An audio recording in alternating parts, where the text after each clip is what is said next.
Hello 6th class, welcome back. I wish you a very good morning to all of you.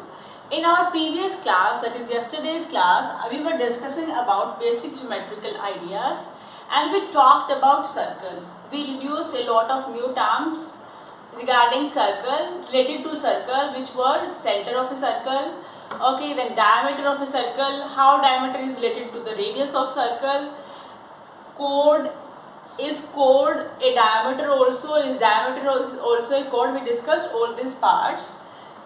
We also introduced new terms like sector, segment and circumference. If you are new to this class and you have not watched yesterday's class, I would request you to go through that so you are familiar with all the definitions.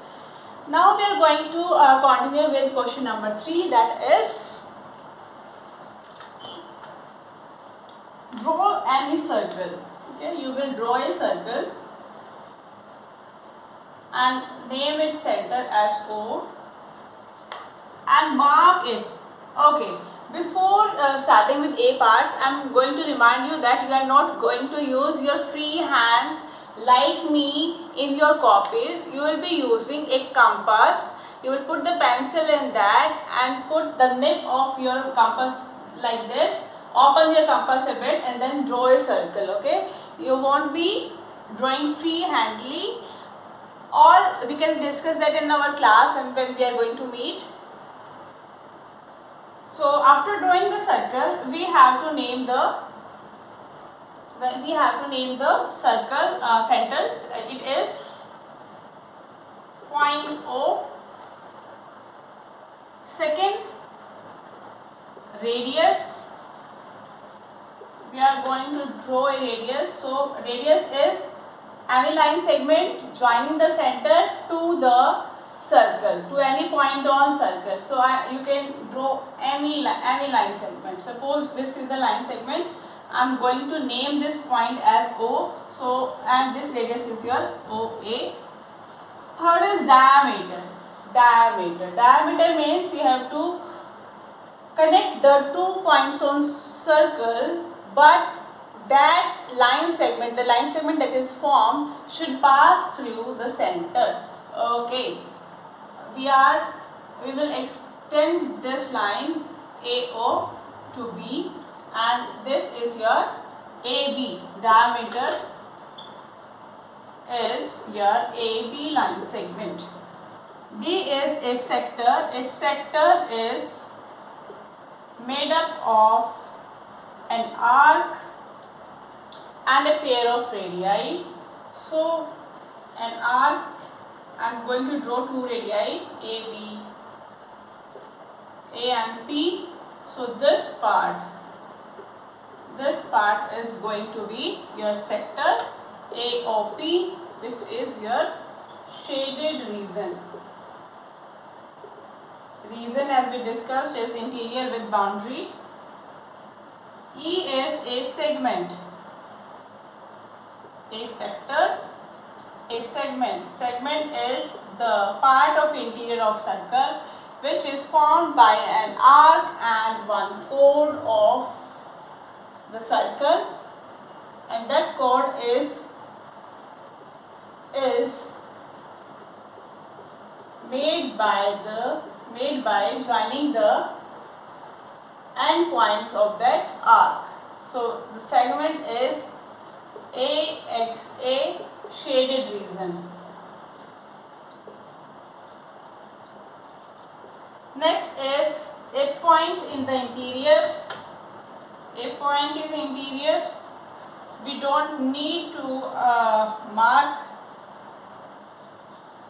another point in the interior. We already have a point in our interior, and that is the center, and it is O. If you want, you can draw another point also. Suppose you want this, so name it X and write X here.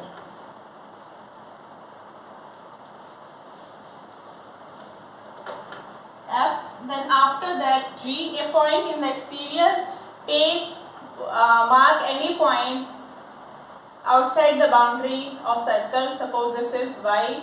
So point in exterior or exterior point. is going to be point Y, then H is an arc. We have already drawn two arcs, AP and AX. We can give example of that. AP is your required arc. Now question number 4. This is the required rough figure. Question number 4 says you have to tell true or false. A is, first we are going to add us both the statements. Two diameters of a circle will necessarily intersect. Okay, think about it. It is true or false. I am writing the second part. The second part is the center of a circle is always in the interior. Now we are going to talk about both these statements. The first one says that the two diameters of a circle will necessarily intersect. Okay? Diameter, by diameter we mean that, by its definition we mean that it touches the 2 points on circle and it passes through center. Take another diameter, it is going to touch the circle at 2 points and it is going to pass through the center. Take another radius, it is going to touch the circle at 2 points and it is going to pass through center. So take any number of diameters, they all are going to pass through center, or in other words we can say that they are going to intersect at point O. So yes, it is true. Yes, true. They are going to intersect at point O.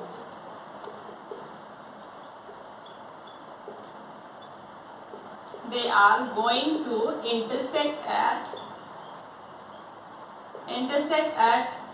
point O.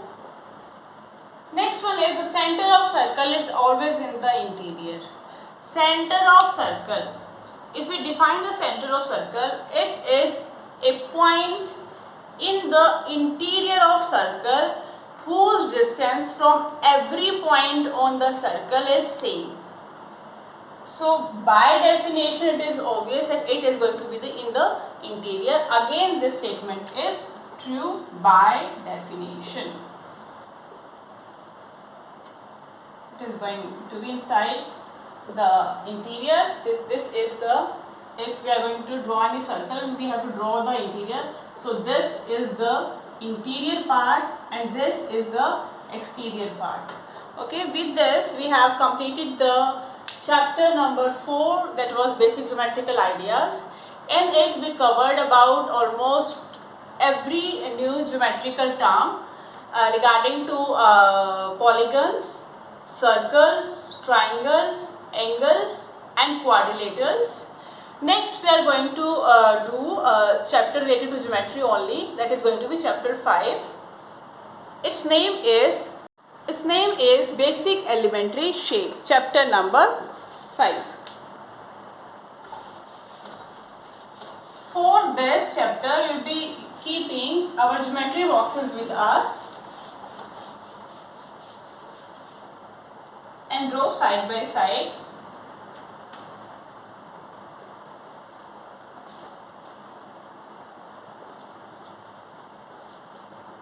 Chapter 5,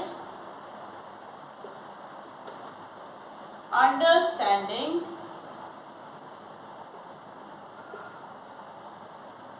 Elementary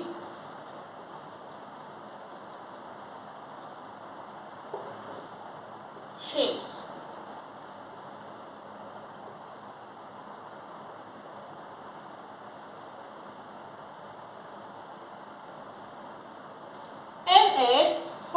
In our first exercise, we are going to talk about our line segments and how do we measure them. Okay, the first thing that we are going to talk about, measuring line segments.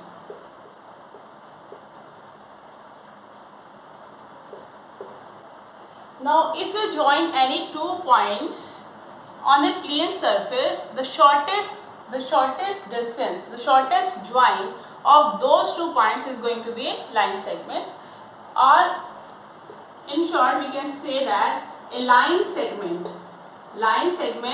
is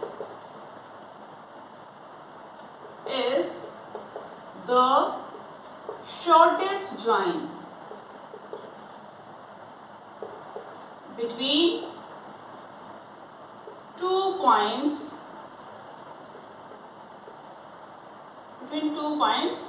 on a surface. Okay, so we have many ways of joining AB. We can join AB like this also, okay, but the shortest join is going to be the line segment. Now we have to measure it. Measuring of line segment. Measure of a line segment assigns a unique value to it, which is known as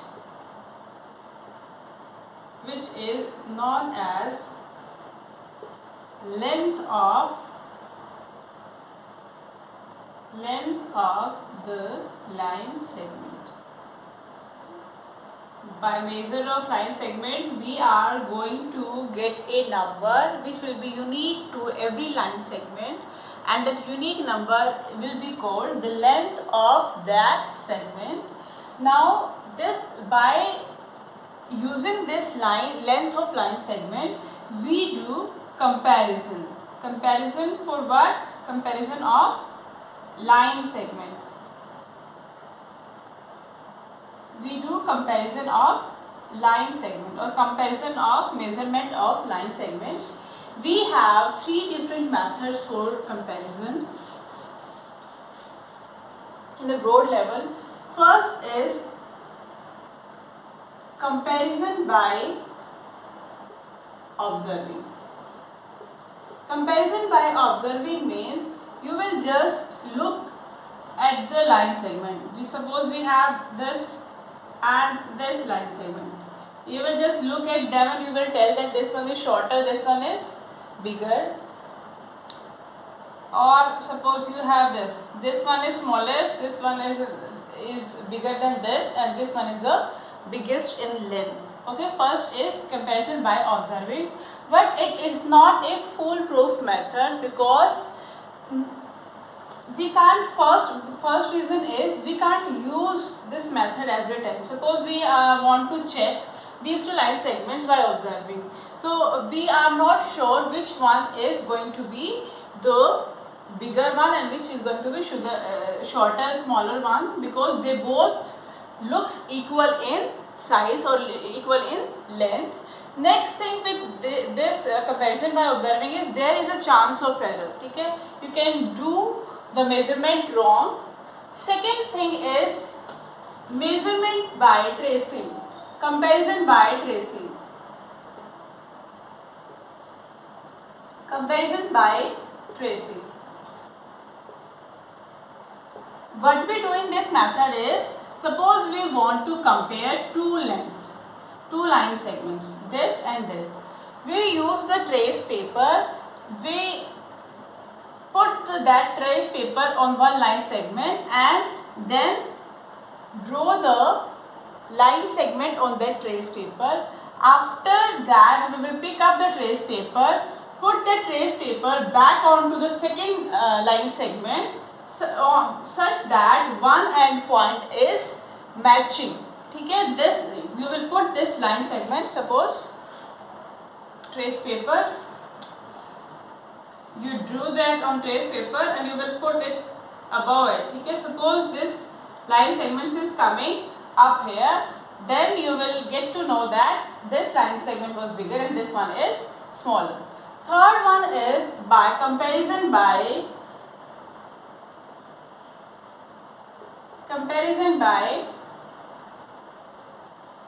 scale and divider. Ruler and scale is also known as ruler and divider. Now the problem with tracing method is every time, suppose you compare these two line segments. Now you want to compare this line segment with this one. So again you will use the trace paper, again you will draw, and again you will compare. So it is a very tedious process, very cumbersome process. So third we have is by ruler and divider. What we will do, we have, suppose this is a line segment, okay, we have a ruler in our geometry boxes, which is a device like this.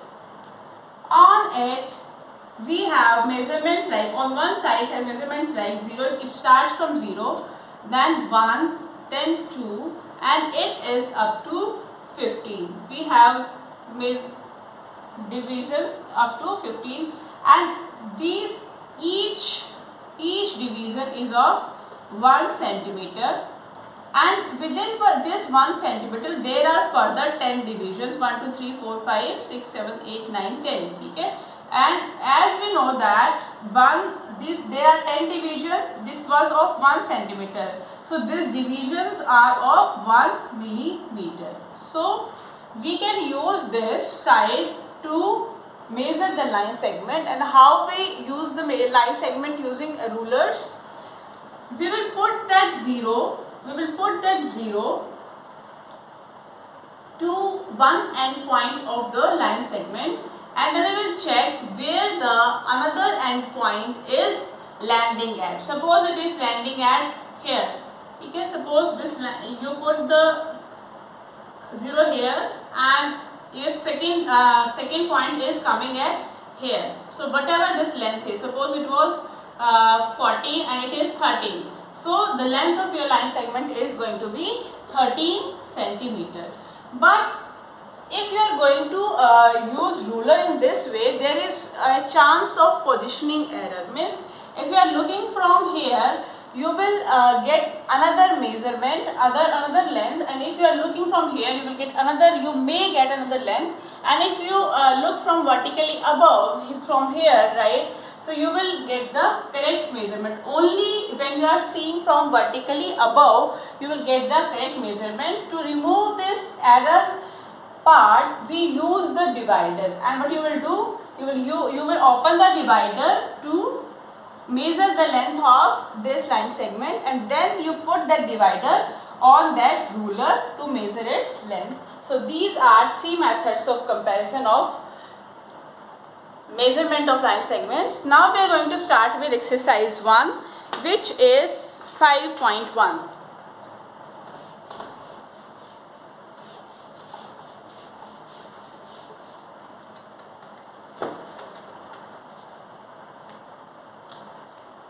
Exercise 5.1, question number 1. What is the disadvantage in comparing line segment by mere observation? By mere observation, first case is you might not be able to judge correctly what are the lengths of line segments. Second is there are great chances of error. So these are the disadvantages. Second is, why is it better to use divider than a ruler? Second one is, why is it better to use divider? As we explained earlier, before I rub the board, that when you are using your ruler directly, there is a chance of positioning error. There is a chance of positioning error only when you are looking from vertically above. The length of line segment is going to be correct. But if you are looking at some angular position, it can be wrong. There is chance of error happening. So it is better to use divider than a ruler. Third is, we will draw any line segment, say AB. So we are going to draw a line segment AB. Take a point C lying in between A and B. Suppose we put the point C as shown. you have to measure the length of AB, BC and AC, and then you have to check if AB is equal to AC plus CB. This is your measurement part. You can do by yourself. You have to use a ruler and divider to check the length of AB, BC and AC. Of course, this is going to be correct. But this you will do by yourself. Okay. Question number 4 says that if A, B, C are 3 points on the line, 3 points on the line, it means AB is equal to 5. This is 5 centimeter. Then BC is 3 centimeter and AC is equal to 8 centimeter. Which one is going to lie between the other two? It is going to be clear that B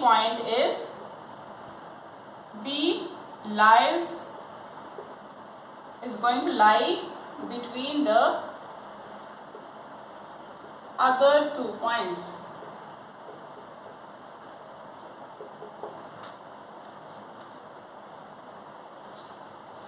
Question number 5 says that you have to verify whether there is a figure like this. There is O, then we have divisions up to 7. 1, 2, 3, 4, 5, 6 and 7, and they are given names A, B, C, D, E, F and G. You have to verify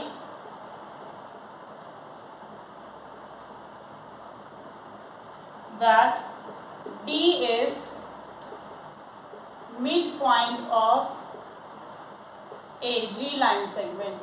It means we have to verify that, we have to check that D is midpoint of AG means this distance AD, or you have to verify that AD, this distance is equal to DG. You have to verify this one. Okay. What you will do for this, you will find out the length of line segment AD and length of line segment DG. AD line segment is going to be OD. Okay? OD minus OA.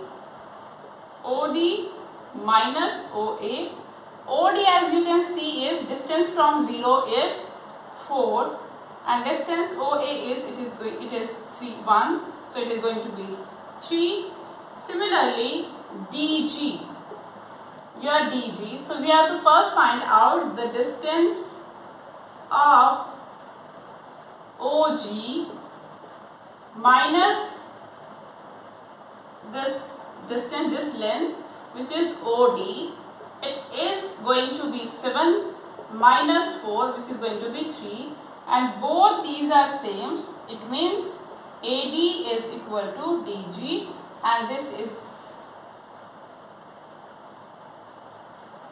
complete, hence verified. Okay. But we did calculated the length of AD and DG, and then they found out to be we found out them to be equal, so they are the midpoint of D is midpoint of that.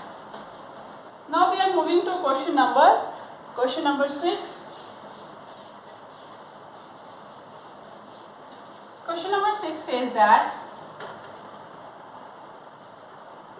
B is midpoint of AC. You have a line segment, you don't know its length, and B is midpoint. B is midpoint meaning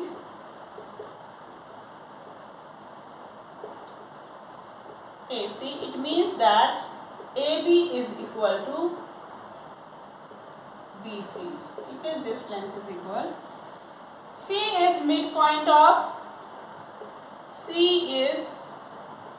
midpoint of BD. Okay, implies this distance. C is midpoint of BD, so D is going to be somewhere here. Okay, so D is going to be somewhere here. If it implies BC is going to be equal to CD. Now what we have to do is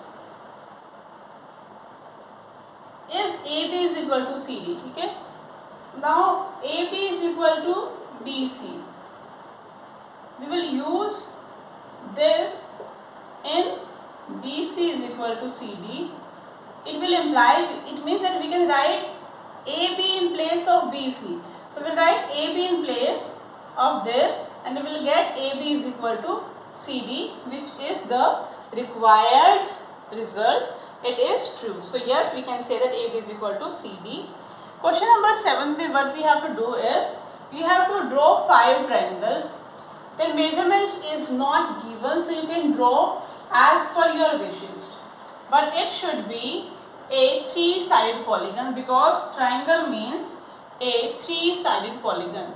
3-sided, any 3 triangles, you have to make 5 triangles. Suppose you made one like that, second like that,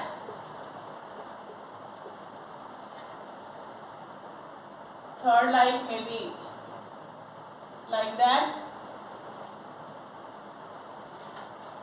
fourth maybe like that. Okay.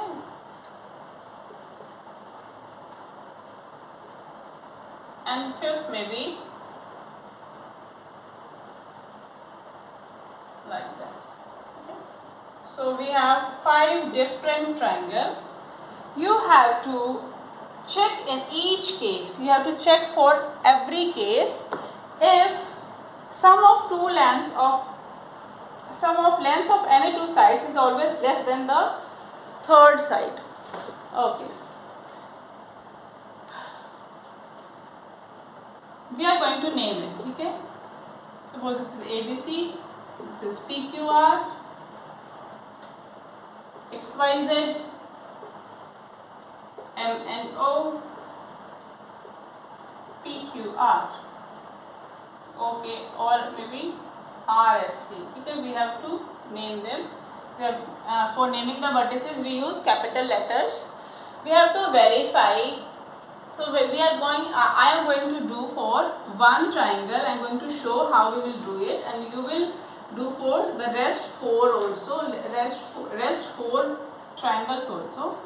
We have to verify the sum of 2 sides of a triangle is always greater than the third side. Okay? When we are talking about sides, we are talking about length of them. Okay? So what we have to do, we will first step will be, we will measure, we will draw the triangle, after that we will measure AB, BC and CA. Whatever the values be. Okay? We will use ruler and divider to measure the lengths. Write them here.